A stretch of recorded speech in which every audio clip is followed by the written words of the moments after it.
बचपन से हमारी लाइन एकदम अलग थी, इससे कोई हमारा मतलब लेना देना नहीं था। जी। सिल्क का काम तो 50% हमने निकाल के लोन निकाल के उस बैंक में ही जमा कर फिर वापस कर दिया आपने? वापस कर दिया। घर है, सब है, तो गांव आना जाना था, तो घर में 1-2 गाय भैंस रहती थी। ऐसा है कि हमको गाय खरीदना है, दूध कम हो रहा है और खरीद लीजिए, कितना चाहिए।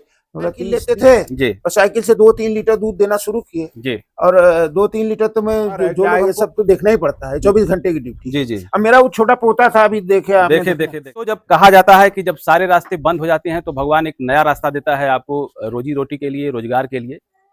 तो आ चुके हैं हम एक चाचा के पास जिन्होंने विदेशों में जाके काम किया है। टेक्सटाइल का बिजनेस था, देश विदेश पूरा परिभ्रमण करने के बाद जब उनका पुराना काम बंद हो गया तो उन्होंने एक नया काम शुरू किया जिसके बारे में वो बिल्कुल अनभिज्ञ थे, नहीं जानते थे कैसे क्या करना है। तो क्या क्या कैसे जो है परिस्थितियां बनी जो कि उन्होंने इस डेयरी फार्म के बिजनेस को शुरू किया और गाय के साथ साथ भैंस का भी इन्होंने फार्म की शुरुआत कर दी। तो बड़ा ही अनुभवी कहा जाता है ना कि जैसे जैसे उम्र बढ़ती है अनुभव भी बढ़ता जाता है और जिस विभाग में आप जितना समय देंगे आपका अनुभव उतना ही बढ़ता जाएगा। तो चाचा ने इस वीडियो में बड़ा ही महत्वपूर्ण जानकारी दी है किस परिस्थिति में आकर उन्होंने इस पशुपालन का कार्य शुरू किया। तो आइए हम उनके जर्नी के बारे में जानते हैं और बिल्कुल एक जो है कि जो अनुभवी, पूर्ण रूप से अनुभवी जो है वो ज्ञान उन्होंने इस वीडियो में दिया है। वीडियो बड़ा महत्वपूर्ण है दोस्तों, पूरा देखें, स्किप करके ना देखें। और वीडियो अच्छा लगे तो प्लीज एक लाइक कर दीजिए। नए व्यूअर्स रिक्वेस्ट करेंगे कि प्लीज चैनल को सब्सक्राइब कर दे और जो बेल आइकन है उसको दबाना ना भूलें ताकि डेयरी फार्मिंग से रिलेटेड जो भी वीडियो हम इस चैनल पर डालें उसका नोटिफिकेशन सबसे पहले आप तक। चाचा जी नमस्कार, एक छोटा सा अपना परिचय बता दीजिए, अपना नाम और ये जहाँ फार्म है आप यहाँ का। मेरा नाम रामबली यादव है, घर का जी। और ये दयालपुर इसको बोलते हैं, सरलपुरा गांव सभा है। जी जी। तो कब से सर ये जो फार्म वाला काम आप कर रहे हैं? देखिए बचपन से हमारी लाइन एकदम अलग थी, इससे कोई हमारा मतलब लेना देना नहीं था। जी। सिल्क का काम था, हम लोग बनारस रहते थे। जी जी। और उसके बाद फिर हम लोग नेपाल चले गए, नेपाल में अपना बिजनेस था हैंडीक्राफ्ट का। जी। उसके बाद मतलब जब सारा काम मतलब सब सारा क्षेत्र बंद हो गया मेरा। जी जी। कोई लाइन मेरे पास नहीं थी, तो उसी समय कुछ लोग हमको सलाह दिए करने के लिए, तो फिर हम करना नहीं चाहते थे जी, क्योंकि ये मेरे बस का नहीं था और अनुभव भी नहीं था जी। तो एक बहुत करीबी हमारे थे जी, तो बोले कि करिए इसको। तो हम बोले कि दूध कहाँ बेचेंगे आखिर में हम जी जी। तो बोले कि दूध मतलब लाइए हम बेचेंगे। और बहुत बड़े आदमी थे, मानस कानून स्कूल जिनका है जी जी, और वो बोले कि दूध बेचिए, हम आपको बताएंगे। तो फिर उनके दबाव में हम शुरू किए जी, बैंक से लोन लिए जी 5 लाख का जी, और उसके बाद धीरे धीरे मतलब शुरू किए। तो क्या हुआ सर कि जैसे जो टेक्सटाइल वाला आपका काम था, कपड़ा वाला, देखिए तो क्योंकि ज्वाइंट से बंद हो गया। ज्वाइंट फैमिली थी हमारी, बनारसी सिल्क का काम था बहुत पहले, सन मान के चलिए सन 76 में हम नेपाल चले गए जी। और वो भी मतलब इतना अच्छा काम हम लोग का था कि बाय एयर आना जाना था, मतलब मान के चलिए कि दिल्ली बहुत ज्यादा या टूर का ही हमारा काम था जी जी। तो मान के चलिए हफ्ते में 2-3 बार हम दिल्ली से काठमांडू चले जाते थे जी। और उसी दौरान हमको 1-2 लोग मिले वहां पे, यहाँ रेलवे के यूनियन वाले थे जी जी। तब हमको कोई मतलब नहीं था, मिले तो बहुत प्रभावित हुए कि मतलब ये इनका काम इतना अच्छा है, ये लोग बाय एयर आते जाते हैं जी। तो फिर कभी मुगलसराय रहते थे, कभी उनसे मिलने लग जाते थे। तो जब मेरा बहुत खराब हो गया स्थिति, तो बोले यही काम करने के लिए तो हम बोले कि अरे ये काम हमसे वही जी। और लेकिन वो बोले अरे आप जो है बहुत बड़े आदमी हैं, ये वो, तो बहुत थोड़ा हमको वो किए। तो उनके दबाव में हमने शुरू किया, लोन लिया 5 लाख का जी। और वो खुद चल के, और जिसको बोलते थे हमसे दूध लेने के लिए जी जी, उसको बोलते थे कि ये सामान्य आदमी नहीं है जी। और कभी जमाना था कि बाई एयर आते जाते थे और बस ये टाइम बस इनको मत समझिए दूध वाला जी। और सच में हम दूध जिनको लेके जाते थे देने के लिए जी, तो लोग पहले दूध नहीं लेते थे, पहले हमको बैठने के लिए बोलते थे जी जी जी। और उसके बाद फिर चाय पानी कराते थे, फिर दूध देते थे और बहुत मतलब हमको वो लोग मदद एक तरह से किए। और देखिए शुरू कर दिए, लगभग सारा काम ठीक ठाक है। तो उस समय सर जब शुरुआत आप किए, आपने बताया कि लोन लेकर हमने शुरुआत, हाँ लोन लिया था। तो उस समय कितनी गायों से शुरू किए थे आप? देखिए उस समय बहुत क्रिटिकल पोजीशन में हम शुरू किए, क्योंकि लोन था, लोन से हमको डर भी लगता था जी जी। तो पहले तो 50% हमने निकाल के लोन निकाल के उस बैंक में ही जमा कर फिर वापस कर दिया आपने? वापस कर दिए। डर बहुत था हमको जी। उसके बाद 1-2 भैंस लाए, मेरे पास ऑलरेडी 1-2 गाय थी। ऐसे धीरे धीरे हमने बढ़ाया जी। और हमको गाय भैंस का कोई अनुभव भी नहीं था जी। हमारी बगल में ससुराल है बबरी के पास जी जी जी। हमारे साले वाले प्रधान वगैरह भी हैं, तो उनके गांव के एक थे, वो बहुत मतलब जानवर के जानकार थे। वो हमको गाय भैंस दिलवाए जी, और उन गाय भैंस दिलवाए और धीरे धीरे हम रखने लगे। और ठीक तो सर शुरुआत में आपने बताया कि नहीं हमारा दूर दूर तक जो है कि इनसे कोई रिश्ता नहीं था, कोई जानकारी नहीं। अब ये जान लीजिए कि आप भी इसी बनारस के हैं जी। बनारस में यदि कोई काम है सबसे, और दुनिया में फेमस है बनारसी सिल्क जी। और बनारसी सिल्क का हमारे यहाँ फैक्ट्री थी जी जी। बनारसी सिल्क की फैक्ट्री, माने बुनाई से लेके प्रिंटिंग और सारा काम हमारे यहाँ तैयार होता था। हाँ, और तब हमारा बचपना था जब हम 1, 2, 3, 4 में पढ़ते थे, उस समय की बात बता रहे हैं। उसके बाद उसी सिलसिले में, चूंकि लड़के में हम ही अकेले थे जी, और चाचा हमारे थे, ज्वाइंट फैमिली था, तो हम नेपाल चले गए जी जी। नेपाल में कि वहां पे शोरूम है, उसको हम देखेंगे और स्टाफ रहेंगे जी। तो उसके उसी सिलसिले में उधर थे, तो हम लोग 20 साल वहां थे। अब कोई मतलब इससे, चूंकि गाँव में हम लोग का घर है, सब है, तो गाँव आना जाना था, तो घर में 1-2 गाय भैंस रहती थी जी जी। बैलों का जमाना था उस समय जी। लेकिन हम खेती करेंगे या ये गाय भैंस का धंधा करेंगे ऐसा कुछ था नहीं।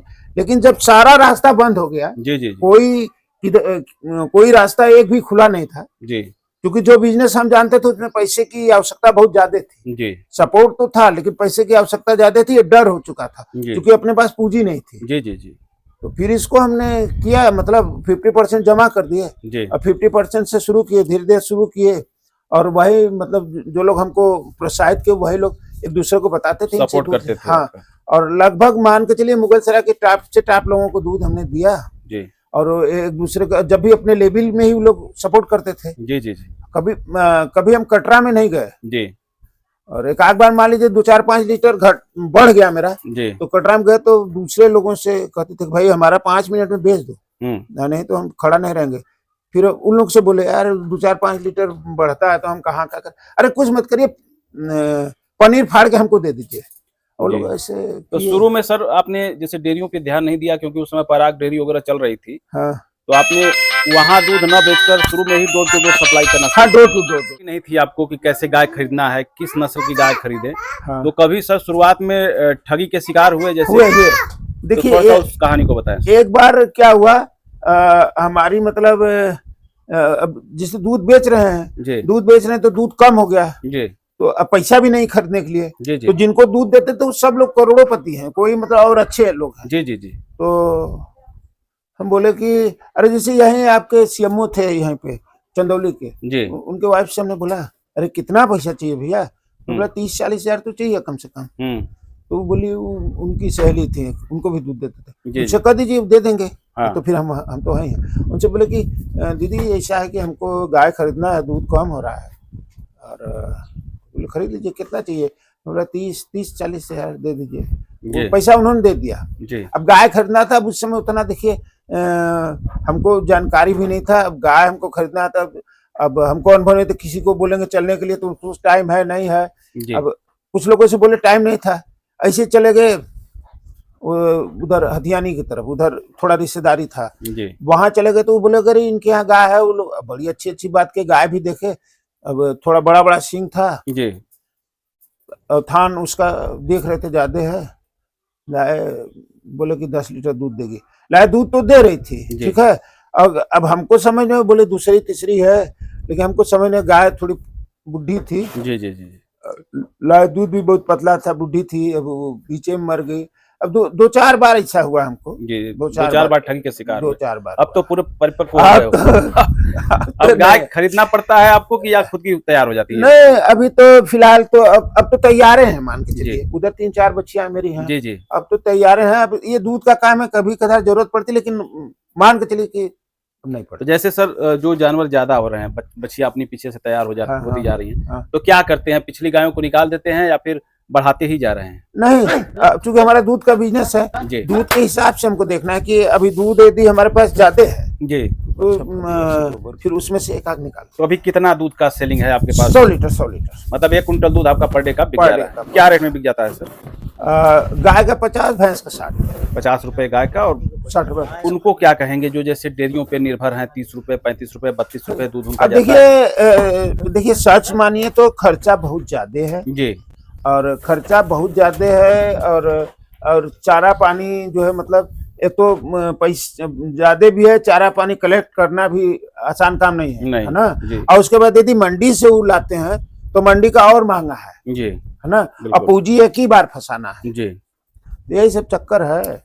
और देखिए जो नया शुरू करे जी तो देखिए कोई भी आप प्रोडक्शन करिए, कुछ भी प्रोडक्शन करिए, जी जी जी पहले आप उसकी मंडी को जान लीजिए कि जी। इसको हमको कहाँ बेचना है, हमारा सप्लाई कहाँ होगा। जी अब आप बेच नहीं पाएंगे, यदि आप सेल नहीं कर पाएंगे तो प्रोडक्शन चाहे जितना करें, सही बात। तो प्रोडक्शन करके आपका तो बस रेडी स्टॉक रहेगा बस। तो शुरुआत में सर कौन कौन सी समस्या आई थी जब आपने शुरू किया था डेयरी फार्म को? जैसे शुरू किया तो हम पहले तो देखिए हम बिल्कुल करने के पश्चात साइकिल लेते थे जी और साइकिल से 2-3 लीटर दूध देना शुरू किए। जी और 2-3 लीटर तो मैं जो लोग हमको प्रोत्साहित किए थे तो वो लोग बोले भैया 2-3 लीटर दूध लेके घर से रोज आए, इतना दूर आ जाए, जी कब तक ऐसे काम चले, क्योंकि बहुत तंग हो चुका था। जी जी जी ये आसान भी मत समझिए, जी बहुत इजी नहीं था, जी और शर्म भी हमको लगता था, मुंह बांध के जाते थे। जी जी जी तो फिर वो लोग काफी मदद किए, एक दूसरे को बोले। जी और ये दूध का धंधा है, देखिए विश्वास पे चलता है, जी ठीक जी है। बिल्कुल बिल्कुल तो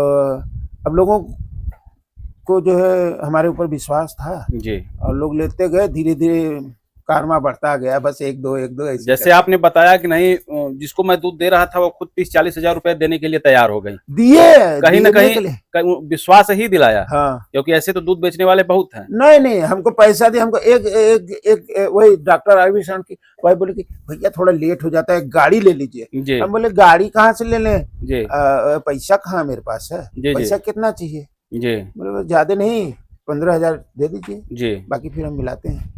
तो फिर उन्होंने तुरंत 15,000 दे दिया। कहीं ना कहीं आपका विश्वास उन पे जो नहीं, है। बहुत लोग कभी जी हमको गाय लेने के लिए जिनको हम दूध देते थे वो लोग बहुत हमको सपोर्ट करते थे, किसी को भी बोलते थे कि 20,000 चाहिए, और लोग बेहिचक हमको दे देते। शुरू में सर बीमारियां भी आई होंगी? बीमारी देखिए क्या है कि गायों में खास करके इनके अंदर एक बीमारी बहुत खराब है, जी पेट फूल जाना। जी और पेट फूल जाता है तो ये मतलब थोड़ा बहुत रिस्की हो जाता है थोड़ा जी। सा। तो क्या करते हैं सर? अब उसमें क्या है देखिए, ताड़पीन का तेल और सरसों का तेल मिला के दे दीजिए, जी थोड़ा मतलब उससे अच्छा होता। नहीं तुरंत आप जो है काला नमक और सोडा इनको दीजिए तुरंत। कितनी मात्रा में सर? मान के चलिए 50 ग्राम सोडा जी और 10-20 ग्राम वही नमक, काला जी। नमक। तो हम देख रहे हैं सर, आप जो है कि गाय भी रखे हैं और इधर जो है कि फार्म भैंस में भी भैंस भी रखे हैं। हाँ तो कोई प्रॉपर एक जानवर से नहीं, जैसे कि गाय से ही हम शुरू किए या भैंस से ही शुरू किए? नहीं हम गाय भैंस दोनों शुरू से ही रखे ये शुरू से ही रखे हैं। तो हाँ। बेहतर क्या लगता है आपको, गाय देखिए, से रखना? ये देखिए प्रॉफिट यदि आप देखेंगे तो गाय में ज्यादा है जी, लेकिन इनके साथ थोड़ी बीमारी है, थोड़ा देख रेख इनको ज्यादा केयर करना पड़ता है। ज्यादा केयर करना और पड़ता भैंस को सर? है। भैंस को मतलब जैसे जैसा उनका नाम है वैसे है वो। जी ये तो काम ही ऐसा है कि 24 घंटे इनकी देख रेख, कब हीट में है, कब क्या है, जी कब इनको बुखार है क्या है, ये सब तो देखना ही पड़ता है, 24 घंटे की ड्यूटी। जी जी। अब मेरा वो छोटा पोता था, अभी देखे आपने, देखे अभी अब वो भी हम लोग को मतलब बताता रहता है, जी। पापा सिंह फंस गया, पापा उचुवत है, वो तो अभी 3 साल का है। जी जी जी। तो वो भी काफी मदद करता है ये मतलब हम लोग को, और ये सब देख रेख करना पड़ता है। भैंस में क्या है, भैंस मान लीजिए किसी तरह से एकदम खराब भी हो जाती है जी, तब भी उसका पैसा 30,000 खड़ा रहेगा। मतलब कि दूध नहीं भी देगी तो 25-30 हजार में आराम हाँ से आराम से वो बिक जाएगी जी। पैसा डूबेगा नहीं जी। और गाय यदि बिगड़ गई, देखिए इसके ये बछिया के बाद हमारी 52,000 गाय लाए हैं जी, ये वाली गाय। हाँ 52,000 खरीद के लाए हैं जी। और ये कई बार सीमन ली, और सीमन लेने के बाद मतलब टिकी नहीं, इलाज भी अपने स्तर से किए, जी। अभी फिर सीमन लगा है। अब तो ये बड़ा बढ़िया आपने चर्चा कर दिया, रिपीट ब्रीडिंग वाले जो बार बार सीमन लेते हैं जानवर नहीं, तो इस तरह की समस्या जब आती है आपके फार्म पे तो क्या करते हैं, कैसे नहीं इनको देखिए हम दवाई डलवाते हैं, उसके बाद डॉक्टर से, जो अच्छे डॉक्टर हैं जी, उनसे हम सलाह लेके इनको दवाई करने का पूरा कोशिश, क्योंकि देखिए 52,000 बहुत पैसा होता है। जी जी जी। तो अब कोशिश किए हैं, हो सकता है गुरु की दया हुई तो टीक भी सकती है जी, चांस है, और अंतिम दर्जे तक इनसे लड़ेंगे हम। मतलब ये दूसरा विकल्प तो यही है कि अब जो इसकी स्थिति है, जी बाट इसका सही है, सब कुछ सही है, रिपीट वाली समस्या है।